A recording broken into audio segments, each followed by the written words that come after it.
Scan to unlock Sovi and ace your tests. Mitochondrial electron transport chains can be tricky, but we will solve this compound X problem quickly by looking at how electrons flow through complexes. The electron transport chain works like a relay race where electrons move through complexes 1 to 4. If compound X blocks complex 4, the entire chain suddenly hits a wall.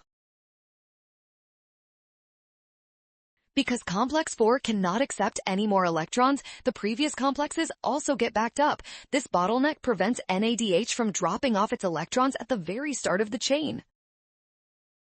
Since NAD cannot be oxidized back into NAD+, the ratio of NAD increases. This makes option C the perfect explanation for our cellular backup.